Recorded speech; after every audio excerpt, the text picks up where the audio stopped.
हम गरीब जरूर हैं, बेजमीर नहीं। हम गरीब जरूर हैं, बेजमीर नहीं हैं। हमारे बच्चे गुनहगार हो सकते हैं, अपने भारत के कभी गद्दार नहीं हो सकते।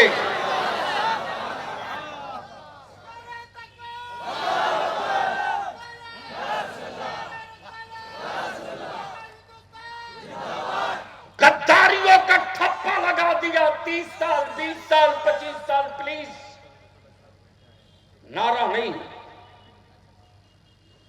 अभी तो हम जिला जिला ये कारवां लेकर निकले।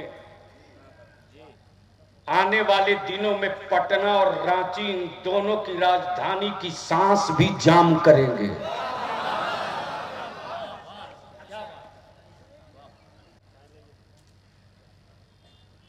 इसलिए नहीं निकलती है कि लोग समझते हैं अरे ये मजलूम है, क्या कर सकता है। और सच ये है कि हम मजलूम हैं। खलीफे हुजूर मुफ्ती आजम हिंद पीर तरीकत अल्लामा मुफ्ती शमसुद्दीन साहब किबला हम उलमाए किराम की पीठ पर चट्टान की तरह मेरा ये इल्म का, अमल का, तकवे का पहाड़ खड़ा है कि घबराना नहीं। मुफ्ती आजम की फसील की ये कीट काफी है तुम सबों की हिफाजत के लिए। मेरे अजीज, मैं अपने इस कारवां के साथ मैं भी बड़का गांव गया, पदमा भी गया। क्या जुनून है मेरे बच्चों में। एक आस लगी है इस इजलास से मेरी बेटियों को। गरीब बाप एक उम्मीद बनाकर आया है कि आज कोई फैसला होगा। बोलो, फैसला आज होना चाहिए कि नहीं होना चाहिए? आज कुछ फैसला होगा तो मानोगे कि नहीं मानोगे? आज अगर कुछ ऐलान होगा तो आगे करोगे कि नहीं करोगे? मैं तो मुअज्जिन हूं साहब, तुम सुनो ना सुनो, मुअज्जिन 5 वक्त अपनी ड्यूटी पूरी करता है, वाजान देते रहता है। तुम सुनो ना सुनो, वो पैगाम पहुंचाते रहता है। मेरे अजीज, इस वक्त इस मजमे में 217 गांव के सदर सिगरेटी भी तशरीफ लाए। कितना? 217। अदारे शरीयत के काजी शरीयत हजरत अल्लामा मुफ्ती अनवार निजामी साहब, जिनकी गुफ्तगू अभी होनी थी, लेकिन खबर आई कि बिलियावी साहब बहुत दूर भी कुछ लोगों को जाना। मैंने कहा आज तो किसी को नहीं जाने दूंगा, ना घड़ी देखकर मैं निकला हूं, ना घड़ी देखकर आप निकलो। यूनिफॉर्म सिविल कोड की बात आप कर रहे थे प्रोफेसर साहब, नाम भूल रहा हूं, रिजवान साहब, एहसान साहब एडवोकेट हमारे, आप दोनों से गुफ्तगू करेंगे हमारे हजरत मुफ्ती साहब। मुठिया के चावल से हमने मांग कर मदरसों की इमारत बनाई।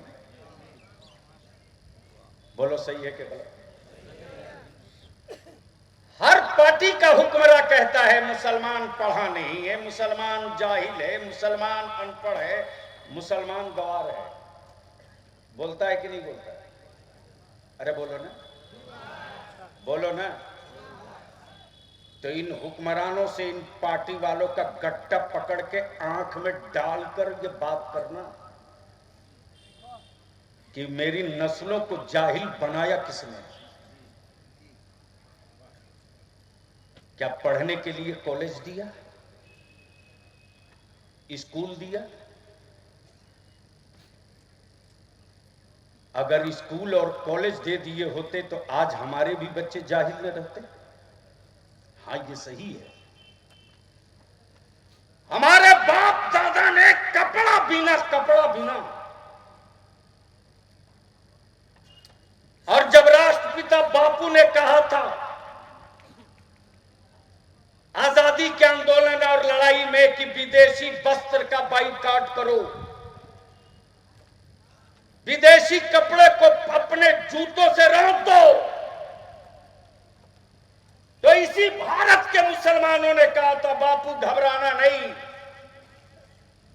हम धागे से धागा जोड़ लेंगे और लिबास और कपड़ा बना देंगे, कोई हिंदुस्तानी नंगा नजर नहीं आएगा, भारत का कपड़ा पहनेगा।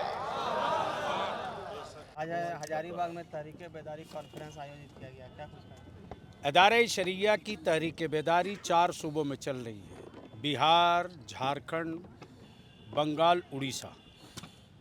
ये 5वां फेज़ है। फिर 4 दिसंबर से शुरू होगा।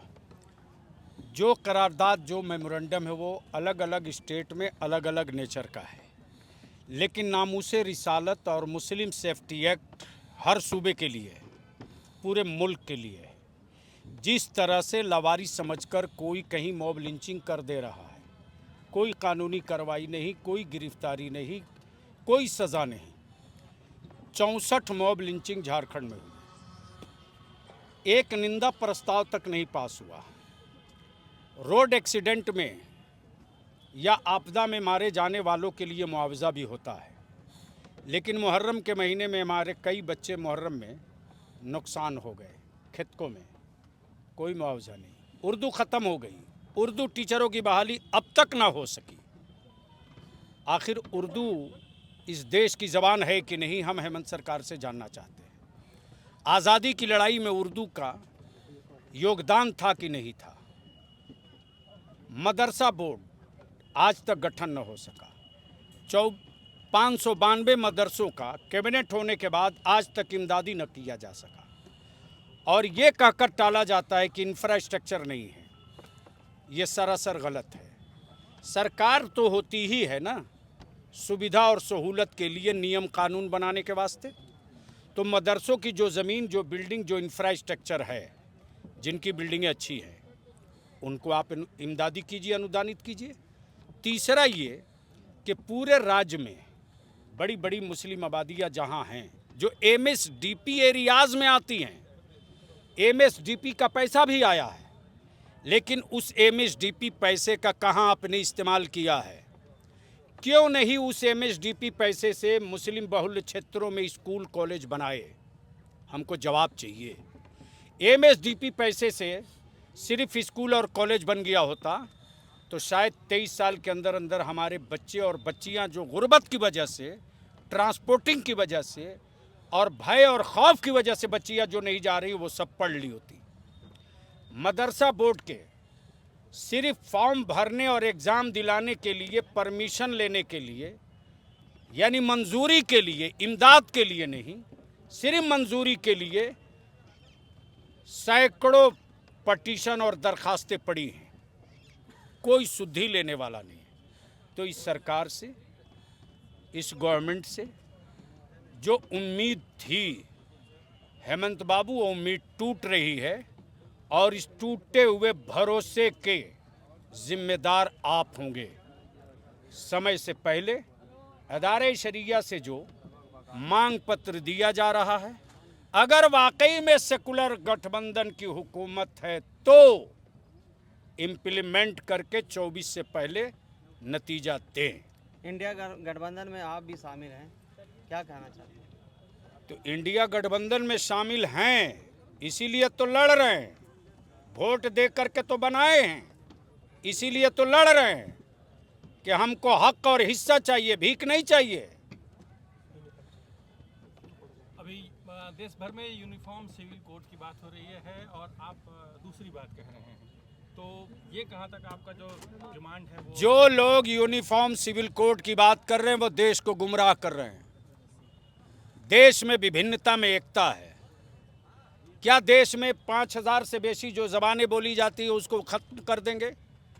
क्या क्षेत्रीय भाषा समाप्त कर देंगे? क्या हमारे देश में कुछ लोग धोती पहनते हैं, कुछ लोग पैजामा पहनते हैं, कुछ लोग टोपी पहनते हैं, कुछ लोग जटा रखते हैं और कुछ लोग नंगे भी रहते हैं? तो ये संभव है? वो तो कल्चर की बात हुई, हम लोग चलते हैं संविधान से। तो संविधान में कहाँ है? संविधान का प्रस्तावना ही यही है कि हर भारतीय को अपने धर्म के साथ जीने का, मरने का, दफन का, जलने का, निकाह का, शादी का राइट है। तो आप तो देश के प्रस्तावना को कत्ल करने की बात कर रहे हैं। यूसीसी का कोई भी कानून आएगा उसका विरोध किया जाएगा, उसको लागू नहीं होने दिया जाएगा। बैनर में हम लोग देख रहे हैं कि इदारे शरिया भी है, वो एक इस्लामिक ऑर्गेनाइजेशन है, लेकिन आप यहाँ पे बहुत सारी पॉलिटिकल बातें ही बोल रहे हैं। आपको गलतफहमी है, इस्लामिक ऑर्गेनाइजेशन के साथ साथ सामाजिक ऑर्गेनाइजेशन भी है। तो क्या वो चुनाव भी लड़ते हैं इलेक्शन में? 2024 चुनाव लड़ने वाली पार्टी को पॉलिटिकल पार्टी कहा जाता है। हक, आपका क्या स्टैंड रहता है फिर? जनाब, हक मांगने वाले को पॉलिटिकल पार्टी का अंग नहीं बताया जा सकता है। मैं हक मांग रहा हूँ। अभी सरकारें होती हैं बगैर धर्म, जात, बिरादरी देखे हुए सबका विकास। तो जब आपको देश की जनता ने वोट दिया हो ना दिया हो, आप अगर उस चेयर पर गए हैं तो वो जस्टिस का चेयर है, इंसाफ कीजिए। अगर इंसाफ हुआ होता तो सच्चर कमीशन की रिपोर्ट पढ़ने को नहीं मिलता, रंगनाथ मिश्रा की रिपोर्ट पढ़ने को नहीं मिलता। इसलिए हम मजलूम हैं, आवाज़ दे रहे हैं। बहुत शुक्रिया।